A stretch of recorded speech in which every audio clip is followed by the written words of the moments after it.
එතකොට අපි මෙතන මුලින්ම කරන්න ඇවිල්ලා මෙතන ලයිට් එක කියුබ් එක අපිට ඕන වෙන්නේ නැහැනේ. අපි ඒ දෙක සිලෙක්ට් කරලා X වල ඩිලීට් කරලා දානවා. ඊට පස්සේ අපි කරන්නේ ඇඩ් වලට ගිහලා මෙතනින් ඇඩ් කරගන්නවා මෙන්න මේ ටෙක්ස්ට් එකක්. ඇඩ් කරලා මම මේක චුට්ටක් ලොක් කරගන්නවා මේ වගේ. ඊට පස්සේ මම මේක එඩිට් මොඩ් එකට යනවා ටැබ් එක ඔබලා. ගිහලා ඊට පස්සේ බෑක් ස්පේස් එකෙන් ටෙක්ස්ට් එක අපිට මකන්න පුළුවන්. ඊට පස්සේ ඔයාලට ඕනේ ටෙක්ස්ට් එක මෙතන ටයිප් කරන්න. හරි ඊට පස්සේ ටැබ් එක ඔබලා ආපහු එන්න ඔබ්ජෙක්ට් මොඩ් එකට. ඇවිල්ලා මෙන්න මෙතෙන්ට මේකේ තියෙනවා data properties කියලා මේ ටෙක්ස්ට් එක ක්ලික් කරාට පස්සේ මෙතන එක අකුරක් පෙන්නනවා. මෙතෙන්ට ආවට පස්සේ මෙතන තියෙනවා මේ paragraph එකේ alignment වල තියෙනවා මේක left කියලා තියෙන්නේ. මේ ක්ලික් කරලා center කියන එකට දෙන්න. ඊට පස්සේ මේක R ඔබලා X ඔබලා 90 කියලා මේ පැත්තට හරවගත්ත G Z ඔබලා චුට්ටක් විතර උඩට ගන්න. ඊට පස්සේ මෙතන font එක තියෙනවා. මෙතන font වල මේ regular කියන එකෙන් ඔයාලා මෙන්න මේ file icon එක ක්ලික් කරාට පස්සේ මේක ඇතුලේ තියෙනවා font ගොඩක්. මෙතනින් ඔයාලට කැමති එකක් මෙතනින් තෝරගන්න පුළුවන්. අපි මෙතනින් තෝරගමු දැනට මෙන්න මේක මම ගන්න. හරි ඊට පස්සේ මම කරන්නේ මේ විදිහට මේක තියලා මෙතන තියෙන geometry කියලා.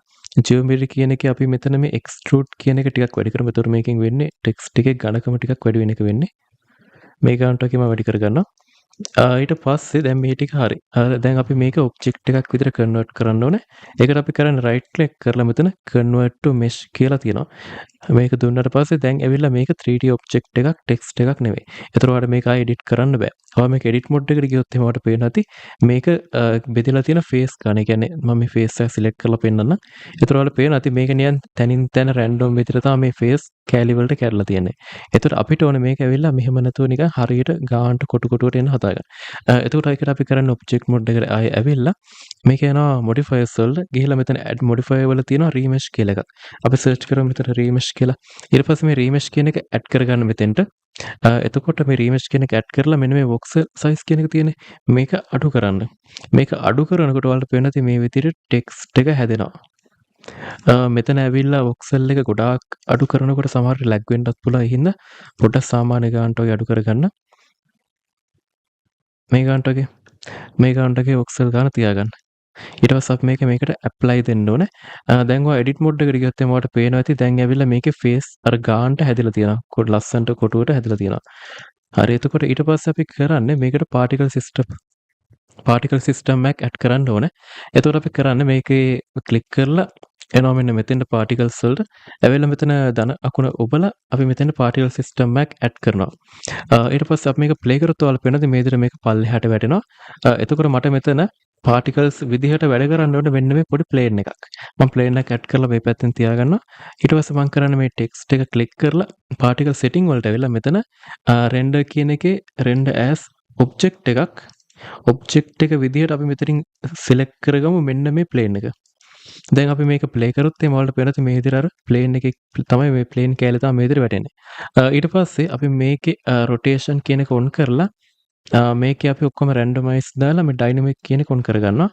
එතකොට වෙන්නේ ඔයාලට පේනවා ඇති මේකේ කොටස් ඇවිල්ලා නම් අර dynamic විදිහට realistic විදිහට මේ විදිහට පල්ලෙහාට වැටෙනවා. එතකොට අපිට ඇවිල්ලා දැන් මේකේ රියලිස්ටික් විදිහට වැටෙන්න වෙන ඕන අපිට ඕන මේ කැලිය මෙහෙම පොඩ්ඩක් පා වෙලා යන්න. එතකොට අපි ඒකට කරන්නේ මේකේ ගුරුත්වාකර්ෂණය අඩු කරන්න ඕනේ. එතකොට ඒකට කරන්න තියෙන particle system එකේ යන්න පල්ලෙහාට ඇවිල්ලා මෙතන field weight කියලා තියෙනවා. field weight වල මෙන්න මේ gravity කියන එක මේ විදිහට අඩු කරලා දාන්න. එතකොට ඔයාලට පේනවා ඇති මේ විදිහට මේකේ කැලි එහෙට මෙහෙට පා වෙලා යනවා. එතකොට ඊළඟ දේ තමයි ඔයාගේ animation එකේ time එක ගැන. මෙතන scale එක තියෙනවා ඔයාලට කැමති නම් පුළුවන් දැන් මේ plane ඔක්කොම එක size නේ යන කැලි. ඔයාලට පුළුවන් මෙතනින් size එක අඩු වැඩි කරගන්න පුළුවන්. එහෙම නැත්නම් මෙතන size random දෙන්න පුළුවන්. මේක වැඩි කරාට පස්සේ මේකෙන් සමහර ඒවා random විදිහට size එක ලොකු පොඩි වෙනවා. ඊට පස්සේ මෙතන ඔයාලට පේන තියෙනවා numbers ගන්න. ඒ කියන්නේ කොච්චර කැලි ප්‍රමාණයක් මෙතනින් කැඩලා අයින් වෙනවද කියන එක තමයි මෙතන තියෙන්නේ. ඊට පස්සේ තියෙනවා frame start එක. ඒ කියන්නේ ඔයාලට මේ කැලි කැඩිලා පටන් ගන්න ඕනේ කොතනද කියන එක. අපි සාමාන්‍ය එක දාගමු 30 විතර. ඔන්න එතකොට මේකෙන් 30න් තමයි කැලි එළියට එන්න පටන් ගන්න. ඊට පස්සේ අහල් තියෙනවා මේ කැලි ඉවර වෙන්න ඕනේ කීයන්ද කියන එක. සාමාන්‍යයෙන් 30න් පටන් අරගෙන 120න් විතර ඉවරනා නම් මට ඇති. මම මෙතන 120 කියලා ටයිප් කරනවා. එතකොට ඔයාලට පේනවා මේ විදිහට 30න් පටන් අරන් 120න් ඉවරනවා. එතකොට මතක තියාගන්න ඔයාගේ frame rate එක. frame rate එක සාමාන්‍ය වීඩියෝ එකක් හදනවා නම් 30ට වගේ තියාගන්න. එතකොට බලන්න frame rate එක 30ට දැම්මට පස්සේ මේවා යන ස්පීඩ් එක. එතකොට ඔයාලට time එක ඇති නම් ඒ ගානට එක තියාගන්න. නැත්නම් මීට වඩා 120ට වඩා තියෙන්න ඕන නම් ඒ ගානට තියාගන්න. ඊළඟට තියෙනවා life time එක. මේක අනිවාර්ය දෙයක් life time එක වැඩි කරන්න. ඔයාගේ සම්පූර්ණ ඇනිමේෂන් එකේ ටයිම් එකට වැඩිය ලයිෆ් ටයිම් එක වැඩි කරලා දාන්න. මම දැනටම 500ක් විතර මම තියාගන්නවා. ඊට පස්සේ අපි කරන්නේ මෙතන මතක තියාගන්න ඔයාලා මෙතන වෙනස් කරාට පස්සේ මොකක් හරි දෙයක් අනිවාර්ය ටයිම් ලයින් එකේ මුලට ඇවිල්ලා මුලින් ඉඳලා ප්ලේ කරලා බලන්න. හරි ඊට පස්සේ අපිට කරන්න තියෙන්නේ මෙතන මොඩිෆයර්ස් වලට ගිහිල්ලා අපි මෙතනින් ඇඩ් කරගන්නවා මෙතන සර්ච් කරගන්නවා එක්ස්ප්ලෝඩ් කියන මොඩිෆයර් එක. මේ තියෙන්නේ. එක්ස්ප්ලෝඩ් කියන එකේ මෙතන පාටිකල් UV කියලා තියෙනවා. ඒක අපිට දාන්න දෙයක් නෑ තාම.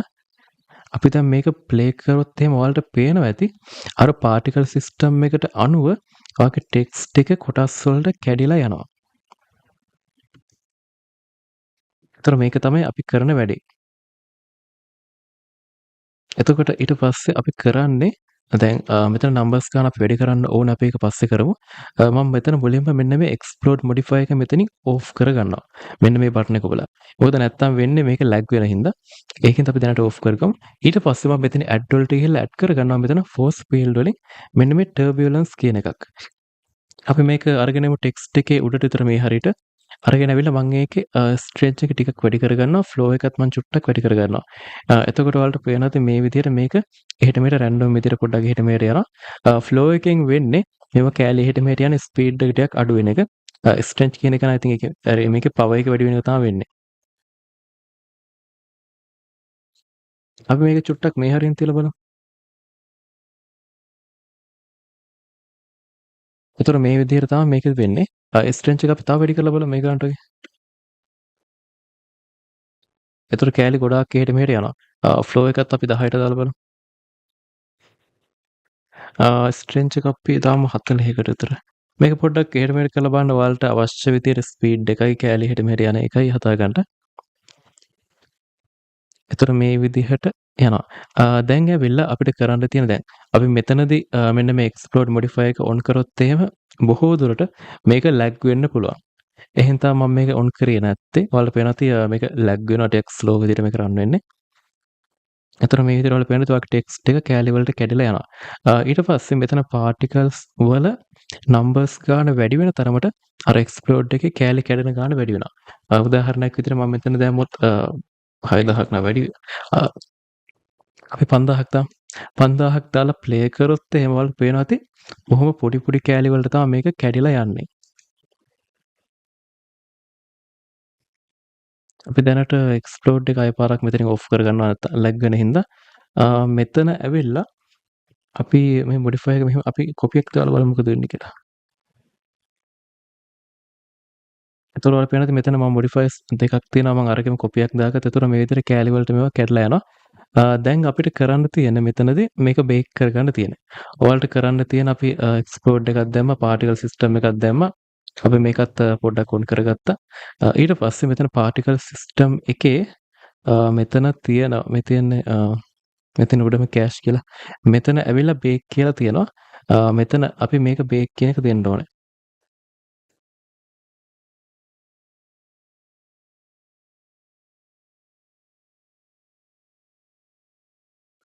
සාමාන්‍ය පොඩි වෙලාවක් යනවා බේක් වෙන්න. ඕක අස්සේ මොකවත් ඔබන්න යන්න එපා.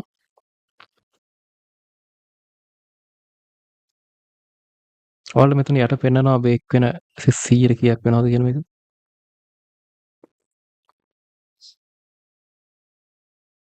හරි එතකොට ඔන්න මගේ බේක් වෙලා ඉවරයි. දැන් ඔයාලට පේනවා ඇති දැන් අවුලක් නැතුව අපිට මේක ප්ලේ කරන්න පුළුවන්. දැන් ඔයාලට පේනවා ඇති ටෙක්ස්ට් එක මෙහෙම තියලා ඊට පස්සේ මෙතෙන්ට එනකොට ටෙක්ස්ට් එක කෑලි වලට මෙහෙම කැඩිලා යනවා. හරි. ඊට පස්සේ මේක control S ඔබලා save පාරක් දාගන්න. දැන් මම මේක save කරලා නැති හින්දා මට මෙහෙම පෙන්නන්නේ. මේක මෙතන මොකක් හරි save කරලා නැත්තම් මෙතන මොකක් හරි නමක් දීලා මෙතනින් save කියලා දෙන්න. හරි එතකොට අපි ඒ ටිකත් කරලා ඉවරයි. අපිට දැන් තියෙන්නේ කලර්ස් ලයිට් එක ඇඩ් කරගන්න. ඊට කලින් අපි මේකට කැමරා සෙටප් කරගෙනමු. අපි ටෙක්ස්ට් එකට කැමරා සෙටප් කරන්න. මේ ටෙක්ස්ට් එක මේ ගන්නට තියලා control එකයි alt එකයි number pad එකේ බින්දුවයි ඔබලා මේ විදිහට ටෙක්ස්ට් එකට කැමරා තියාගත්තා. ඊට පස්සේ කැමරාව ඕන නම් අපි RXX ඔබලා හරවගත්තා. GX Y ඔබලා චුට්ටක් කැමරා අපි පිටිපස්සට ගත්තා. GX GZ මේ ගන්නට තියාගත්තා. ඊට පස්සේ කැමරා මෙතන setting වලට ඇවිල්ලා focal length එක 30කට දෙන්න. ආයෙ පාරක් අපි G ඔබලා double Z double පොඩක් zoom කරගමු. මේ ගන්නට අපි මේක තියාගමු. ඊට පස්සේ අපි මේක හදන්නේ අපි මේක හදන සයිකල් එකෙන් අපි මෙතන රෙන්ඩර් එන්ජින් එක විදිහට සයිකල් දෙමු. ඩිවයිස් එක GPU සාම්පල් ගාන අපි දෙමු 22කට. ඊට පස්සේ අපි මෙතන පොඩ්ඩක් සයිකල් එකට ගිහලා බලමු. එතකොට මේ විදිහට තමයි මේ කෑලි වලට කැඩිලා යන්නේ. එතකොට මෙතන ඇවිල්ලා අපි වර්ල්ඩ් එක තනිකරම කළු කරනවා. මෙතන වර්ල්ඩ් එකට ඇවිල්ලා වර්ල්ඩ් එකේ කලර් එක අපි කළු පාටට දානවා. ඊට පස්සේ අපි ඇඩ් කරගන්නවා ලයිට් එකට ගිහිල්ලා ඒරියා එකක්. ඒරියා ලයිට් එක අපි GZ ඔබලා උඩට අරගෙන යනවා මේ විදිහට. SX ඔබලා මේ පැත්තට දික් කරගත්තා. ඊට පස්සේ අපි Y ඔබලා මේ පැත්තට චුට්ටක් ගමු. මෙතෙන්ට මෙතනින් වලට ඇවිල්ලා පුළුවන් ඒරියා ලයිට් එක ක්ලික් කරලා මෙතෙන්ට ඇවිල්ලා මේකේ පවර් එක මේ විදිහට වැඩි කරගන්න පුළුවන්. අපි මේකේ කලර් එක දෙමු මේ නිල් පාටකට වගේ දෙමු. ඊට පස්සේ මෙන්න මේ බටන් එක බලන්න පුළුවන් මේ ඔක්කොම ටික ඕෆ් කරලා බලන්න කොහොමද මේක පේන්නේ කියලා. මම මේක ආයෙ ඔන් කරගන්නවා. ඊට පස්සේ අපි කරන්නේ මෙතෙන්ට අමතරව ඇඩ් කරගමු ලයිට් වල ගිහලා පොයින්ට් අපි පොයින්ට් කීපයක් ඇඩ් කරගමු පොයින්ට් එකේ මෙතන අපි පවර් එක වැඩි කරමු. ඊට පස්සේ මෙතන මේ රේඩියස් කියන එක ටිකක් වැඩි කරගන්න පුළුවන්. GY ඔබලා චුට්ටක් මෙහෙට ගත්ත GX GZ ඊට පස්සේ shift D ඔබලා මේ පැත්තට තව පොයින්ට් එකක් තියාගමු. මේ පොයින්ට් දෙක අපි සිලෙක්ට් කරලා shift D ඔබලා පොඩ්ඩක් මේ පැත්තට පොයින්ට් දෙකක් තියාගමු. ඒතර ඔයාලා පේනවා සම්පූර්ණ සීන් එකේ පොයින්ට් මම හතරක් තියාගත්තා. හැබැයි shift D වලින් කොපි කරගත්තේ. හේතුව තමයි අපි මේකේ කලර්ස් වෙනස් කරන්න යන හින්දා. එතකොට මේ පොයින්ට් එකට අපි දෙමු කලර් එක විදිහට රතු පාට වගේ දෙමු. මේ පැත්තේ පොයින්ට් එකට අපි දෙමු නිකන් රෝස පාට වගේ කලර් එකක්. මේ පැත්තට අපි නිල් පාට වගේ මේ පාට වගේ දෙමු. මෙතෙන්ට අපි දෙමු කහ පාට වගේ එකක්.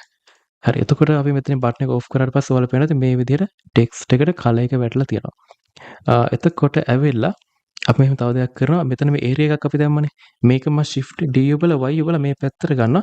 ඊට පස්සේ R ඔබලා X ඔබලා මම මේක ටෙක්ස්ට් එකේ පිටිපස්සේ මෙහෙම එන්න පොඩ්ඩක් හදා ගන්නවා. එතකොට ඔයාලට පේනවා අපි ටෙක්ස්ට් එක කෑලි වලට කැඩනකොට ඒකට පිටිපස්සේ මේ විදිහට ලස්සනට මේකේ ලයිට් එක එනවා. හරි. එතකොට ওই විදිහට තමයි ওই සිස්ටම් එක හදන්න තියෙන්නේ. ලයිට් කලර්ස් වලට කැමතිද වෙනස් කරගන්න බ්‍රයිට්නස් වෙනස් කරගන්න බ්‍රයිට්නස් ගොඩාක් වැඩි කරගන්න ඕනෙත් නැහැ. ඉතින් සාමාන්‍ය ගානකට බ්‍රයිට්නස් තියාගන්න. මෙතන ප්ලේ කරන්න යන්න එපා ලග් වෙනවා නම් මෙතන ප්ලේ කරන්න ඕනේ නැහැ. මේක නිකන් අපි නිකන් මේ බලන්න විතර මේක ප්ලේ කරන්න මෙතන. ඊට පස්සේ ආයි පාරක් control S ඔබලා සේව් කරගන්න. අපි දැන් කරන වීඩියෝ එකක් විදිහට හැදෙන්න දාන්න යන්නේ. එතකොට මුලින්ම යන්න මෙන්න මෙතන රෙන්ඩර් වලට ගිහිල්ලා නොයිස් එක දෙන්න මේ රෙන්ඩර් කියන කොටසේ නොයිස් එක දෙන්න 0.1යි සාම්පල් ගාන 22ක් ඇති ඩීනෝස් එක දෙන්න use GPU කියන එකට ඊට පස්සේ motion blur එක ඕනේ නැහැ motion blur එක ඕනේ නැහැ අපි මෙතන performance වලට ගිහිල්ලා ෆයිනල් රෙන්ඩර් කියන එක දෙමු motion blur කියලා කියන්නේ අර ඔයාලා දැකලා ඇති කාර් එකක් එහෙම අර වේගෙන් යනකොට බෑග්ග්‍රවුන්ඩ් එක ටිකක් බ්ලර් වෙන්නේ ඒ වගේ අර ස්පීඩ් යන දෙයක බෑග්ග්‍රවුන්ඩ් එක ටිකක් කරගෙන ඒව පොඩක් අර බ්ලර් කරලා පෙන්වන එක තමයි motion blur එක කියන්නේ ඒක ඕනේ නම් දාන්න නැත්නම් ඕනෙත් නෑ ඒක මෙතන president data කියන එක දුන්නා ඊට පස්සේ අපි මෙතෙන්ට output properties වලට frame rate එක 30යි output එක විදිහට මෙතන select කරලා ඔතනින් කැමති තැනකට දීලා මේක save කරලා දාන්න. මම නම් ගොඩක් වෙලාවට කරන්නේ අර TMP එකට මම මේක දානවා ඉතින්. ඊට පස්සේ media type එක විදිහට වීඩියෝ එක දුන්නා. මෙතන encoding එක විදිහට දෙන්න MPEG-4 output quality එක විදිහට high quality. හරි ওই ටික තමයි ඔයාලට ඕන වෙන්නේ. ඊට පස්සේ මෙතන resolution එක දැන් කාටරි ඕන නම් ටිකක් හොඳ resolution එකක් දැන් මම විතර render කරලා පෙන්නන්න 100% තියෙනකොට render කරාට පස්සේ අපි image එකක් මේ වගේ ගානට තමයි තියෙන්නේ. හරිද? අපි මේක zoom කරොත් එහෙම ඔයාලට පේනවා ඉතින් මේ හරිය එහෙම මේ නිකන් normal වෙනමක් තියෙන්නේ. හැබැයි අපි මේක 100ට 200ක් දැම්මොත් එහෙම මේක හැදෙන්න පොඩ්ඩක් වැඩිපුර වෙලාවක් යනවා. අපි ඔයාලට පේනවාද zoom කරාට පස්සේ ගිය පාරට වඩා අර මෙතන තියෙන කොටු කොටු ගතිය ටිකක් අඩුයි. අර එහෙම පොඩි quality එකක් තියෙන්නේ. ඒක ඔයාලා කැමති නම් දාගන්න නැත්තම් 100ක් තියාගන්න 100ක් ගැටලුවක් වෙන්නේ නැහැනේ. කවුරුත් ඔක zoom කරලා බලන්නේ නැහැනේ වීඩියෝ එකක් යනකොට. ඊට පස්සේ තව දෙයක් තියෙනවා මේකත් ඔයාලා කැමති නම් දාගන්න. ඒ තමයි කැමරාවේ තියෙන depth of field එක. depth of field එක. ඒතර depth of field එක දාන්න කලින් අපි මෙහෙම දෙයක් කරමු. අපි මෙතනින් add කරගමු empty අපි empty cube එකක් add කරමු. GZ double cube එක ගත්තා, චූටි කරගත්තා. අපි කැමරාවේ මෙතන මේ කැමරාව ක්ලික් කරලා කැමරාවේ depth of field එක ටාගට් කරන්න මෙන්න මේ empty cube එකට. එතකොට මම කරන්නේ depth of field එක on කරලා මෙන්න මේ focus on objective විදිහට මෙන්න මේ empty cube එක select කරනවා. හරිද? කොයි එක? හරි. එතකොට ඔයාලට පේනවා ඇති අපි මම මේකේ ඊට පස්සේ මේ f-stop කියන එක අඩු කරාට පස්සේ ඔයාලට පේනවා ඇති මේකේ සමහර තැන් අර කෑලි බොඳ වෙලා තියෙනවා මේ. මම මේක zoom කරලා පෙන්නනවා ඔයාලට පේනවද? සමහර කොටස් බොඳ වෙලා තියෙනවා. සමහර ඒවා පේනවා. අර focus වෙලා වගේ ගතියක් තියෙනවා සමහර ඒවාට මේ. මේ වගේ effect එක ගන්න එතකොට ඒ විදිහට තමයි ඔයාලට පේනවා ඇති අර ළඟ තියෙන දේවල් ටිකක් බොඳ වෙලා ඈත තියෙන හොඳට පේනවා. එතකොට ඔයාලා මතක තියාගන්න ඔයාගේ මෙන්න මේ cube එක තමයි අර depth of field කියන එක control කරන්නේ. එතකොට ඔයාලට පුළුවන් මේ cube එක එහෙට මෙහෙට යවලා ඔයාලට ඕන තැනට නිකන් අර effect එක ගන්න. ඔයාලට පේනවා මම cube එක මෙහෙට ලං කරොත් එහෙම ඔක්කොම ටික blur වෙනවා. මේ ගානට ලං කරොත් එහෙම ඒ හරිය ටික blur වෙනවා. මේ විදිහට ඔයාලට අවශ්‍ය නම් මේක තියාගන්න. සාමාන්‍ය මේ ගානට අපි තියාගමු. හරි ඔය ටික තමයි උතන හදන්න තියෙන්නේ. පොඩි වැඩක් තියෙන. උතන පුරුදු වුණාට පස්සේ ඔක ඔච්චර දෙයක් වෙන්නේ නැහැ. අපි දැන් මේක control එක S එකයි ඔබලා save කරගන්න. මම save කරලා නැහැ. ඊට පස්සේ ඔයාලට කරන්න තියෙන මේ ටිකත් ඔක්කොම හරියට හදාගත්තා නම් මෙතන render වලට ගියා. මෙතන තියෙනවා render animation කියලා මේක දෙන්න තියෙනවා.